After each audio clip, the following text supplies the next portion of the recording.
বিশ্ববিদ্যালয়ের ভর্তি পরীক্ষার জন্য বুঝে বুঝে পড়ার গুরুত্ব যে কতখানি সেটা তুমি এই প্রশ্নটা না দেখলে বুঝতেই পারবে না।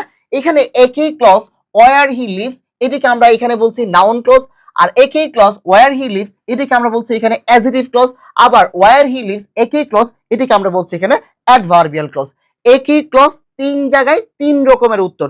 তুমি মুখস্থ করলে ওয়্যার হি লিভস এটা নাউন ক্লজ, পরীক্ষার হলে গিয়ে দেখলা যে এটা অ্যাডভার্বিয়াল ক্লজ কিংবা অ্যাডজেক্টিভ ক্লজ।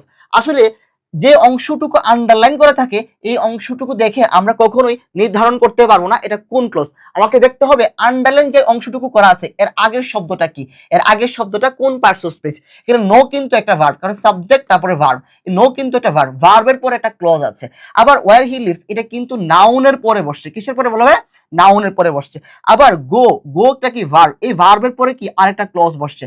তিনটা প্রশ্নের মধ্যে দুটো প্রশ্নে কিন্তু ভার্বের পরে ক্লজ আছে। মনে রাখতে হবে ভার্বের পরে কোনো ক্লজ থাকলে সেটা দুটো ক্লজ হতে পারে, হয় এটা নাউন ক্লজ হবে আর না হয় সেটা হবে অ্যাডভার্বিয়াল ক্লজ। নাউন ক্লজ তাহলে কখন হবে আর কখন অ্যাডভার্বিয়াল ক্লজ হবে? যখন কিনা তুমি ভার্বকে কি বা কাকে দ্বারা প্রশ্ন করে উত্তর পাবা, যখন কিনা ভার্বকে তুমি কি বা কাকে দ্বারা প্রশ্ন করে উত্তর পাবা তখন সেটা হবে নাউন ক্লজ, আর কি বা কাকে দ্বারা প্রশ্ন করে উত্তর না পেলে অ্যাডভার্বিয়াল ক্লজ। ভাইয়া বুঝিনি, বুঝায় বলেন।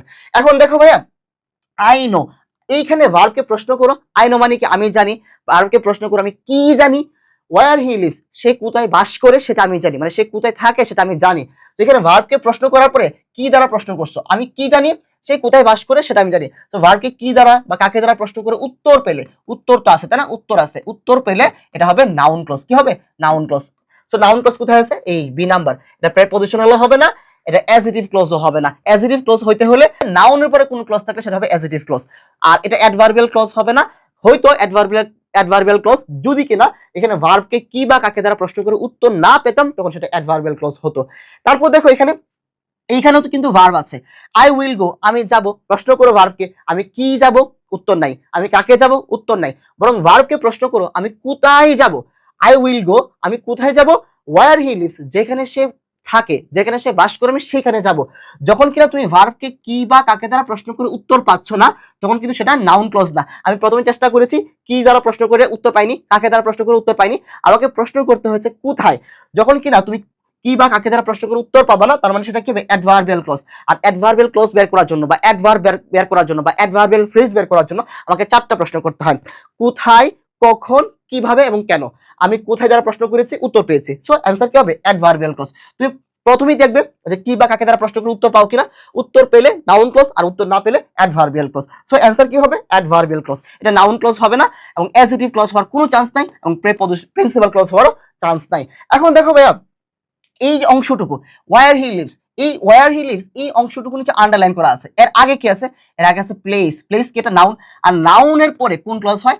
নাউনের পরে চোখ বন্ধ করে অ্যাডজেক্টিভ ক্লজ হয়। চোখ বন্ধ করে কি হয়? অ্যাডজেক্টিভ ক্লজ হয়। এখন দেখো ভাইয়া ওয়্যার হি লিভস এই পুরো ক্লজটা, ওয়্যার হি লিভস সে কোথায় বাস করে, আই নো দা প্লেস আমি সেই জায়গাটা চিনি, ওয়্যার হি লিভস সে যেখানে বাস করে।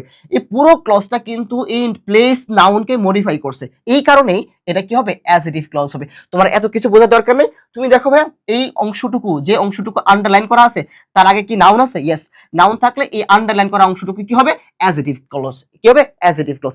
আশা করছি তোমার আর এই নিয়ে আর কোনো কনফিউশন নাই। আমি আবারও সামারি করতেছি, যদি আন্ডারলাইন করার আগে শব্দটা নাউন হয় তাহলে পরের ক্লজটা হবে অ্যাডজেক্টিভ ক্লজ।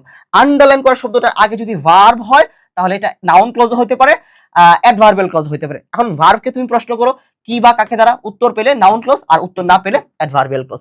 আশা করছি ক্লজ নিয়ে আর কোনো সমস্যা তোমার আর হবে না এবং ক্লজের আইডেন্টিফিকেশনটা এখন তুমি খুব সহজে মাত্র 1 সেকেন্ডেই করতে পারবে। ক্লাসটা তোমাদের কাছে কেমন লাগলো সবাই একটু কমেন্টে ভাইয়াকে জানিয়ে দিও। আর আমি তোমার শুভ ভাইয়া সব সময় বলি ঢাকা বিশ্ববিদ্যালয়ে চান্স পাওয়া সব থেকে সহজ। ইনশাল্লাহ তোমার সাথে আমার এই ঢাকা বিশ্ববিদ্যালয় ক্যাম্পাসে দেখা হবে, তখন তোমার পরিচয় হবে তুমি একজন ডাবিয়ান।